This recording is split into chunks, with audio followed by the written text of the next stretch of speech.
Chapter 11. The Doctor Takes a Hand. The days went by happily for the Boxcar children. They found more treasures in the dump, and Henry worked every day for Dr. Moore. One noon, Henry came home with some new stockings for Benny. Benny was very happy about them and made everyone admire them. And when Jessie looked at the new stockings, she had a happy thought. She carefully washed Benny's old stockings and hung them up to dry. That afternoon, she and Violet sat down, with the work back between them, to make a bear for Benny. "You must make a tail too, Jessie," begged Benny, watching her put on the arms and the legs and head. "Bears don't have tails," said Jessie. "Your old bear didn't have a tail." "But this bear must have a tail," replied Benny, knowing that Jessie would put two tails on if he asked her to. "What kind of tail?" asked Jessie at last. "Long and thin," said Benny happily, "so I can pull it." "Benny!" cried Jessie, laughing. But she made a tail long and thin, just as Benny had ordered. "What's his name, Jessie?" asked Benny, when at last the bear was handed over to him.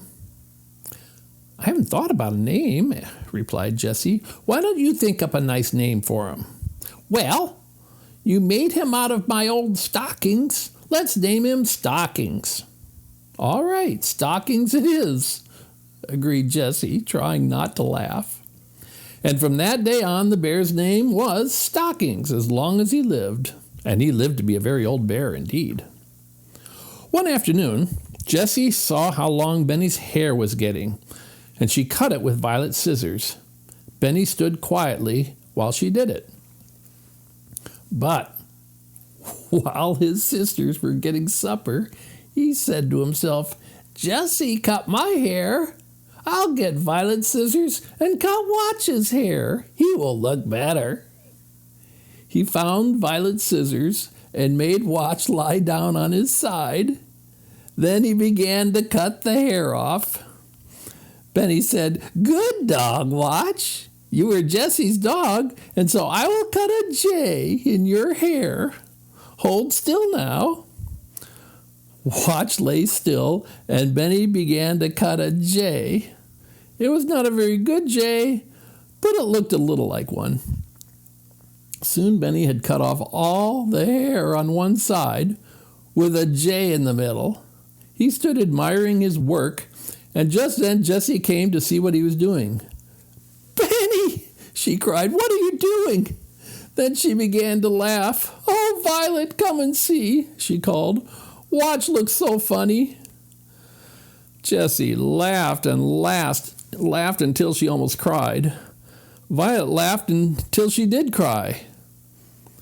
Then she could not stop crying. She cried and cried.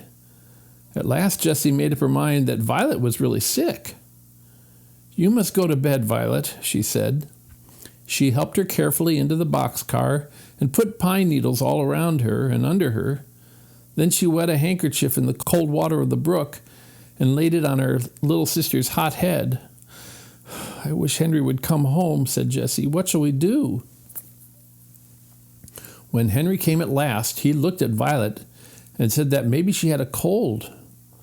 "Maybe she sat too long by the brook," he said. "If Violet is very sick, she ought to go to the hospital," said Jessie. "Yes, I know that," said Henry, "but we don't want to go to the hospital if we can help it. We should have to tell her name." "Yes," said Jessie. "Then Grandfather could find us." The two older children sat up with Violet. They put cold water on her head, but after dark, Violet shook all over, and Jessie was frightened. She covered Violet all over with pine needles, but she still shook. They could not get her warm.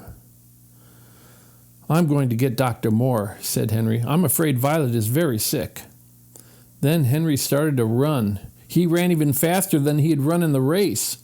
Down the hill into town he ran until he came to Dr. Moore's house. "Please come," he cried. "Violet is very sick."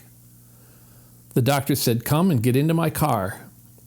He didn't ask Henry which way to go, but the car went up the right road.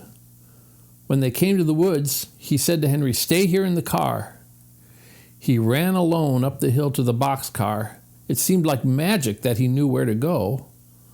When Dr. Moore came back, he was carrying Violet in his arms. Jessie and Benny and Watch came too. They all got into the car. "Are you going to take her to the hospital?" asked Henry. "No," said Dr. Moore. "I'm taking her to my house." When they stopped at last, Dr. Moore carried Violet into the house and said to his mother, "Violet is very sick. We must put her to bed." Mrs. Moore hurried around, opening beds and bringing pillows, and Mary came from the kitchen with hot water bottles.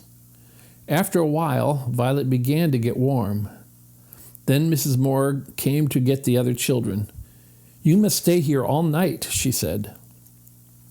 She gave Henry and Benny a big bed, and Jessie slept in a little one. But Violet was so sick that the doctor did not go to bed all night. He would not leave her. He sat by her side until 10 o'clock in the morning. Before 10 o'clock, a man came to see the doctor. Mary told him he could wait, so he sat down in the living room. Soon Benny came in. "Where is the doctor?" asked the man crossly. "He is up in Violet's room," answered Benny. "This means $5,000 to him if he will come down," said the man. "Oh, he can't come now," said Benny. "What do you mean, boy?" asked the man. "What is he doing?" "He's taking care of my sister Violet," said Benny. "She is sick." "And you mean he wouldn't leave her even if I gave him $5,000? asked the man. "Yes," answered Benny, "that's what I mean." Then the man said, "You see, I have lost a little boy, and I think the doctor knows where he is. My little boy is just about as old as you are." "Well, if you don't find him, maybe you can have me," remarked Benny. "I like you." "You do?" cried the man. "Come and get up on my lap." Benny climbed into the man's lap. "Have you got a dog?" he asked. "No," said the man. "He is dead now, but you can see him in my watch. Here it is." Benny looked at the dog. "He looks like a very good dog," he said. "I have a dog too. His name is Watch." Just then, Watch came in with Dr. Moore. "Good morning," said Dr. Moore. "Benny, you can go and play with Watch." Benny ran out, and the man said, "Dr. Moore, where are my grandchildren?" "That little boy is one of them," said Dr. Moore quietly. "That beautiful little boy," said the man. "Yes," said Dr. Moore, "they are all good children, but they are afraid of you. They are afraid you will find them." "How do you know that?" asked the man. "They have changed their name," said the doctor. He looked at the man in a queer way. "The big boy changed his name on field day. You saw him then." "I saw him." "What did he change his name to?" asked the man. "Henry James," said the doctor. "The running boy!" cried the man. "The boy who won the free-for-all. I liked that boy. So I am his grandfather."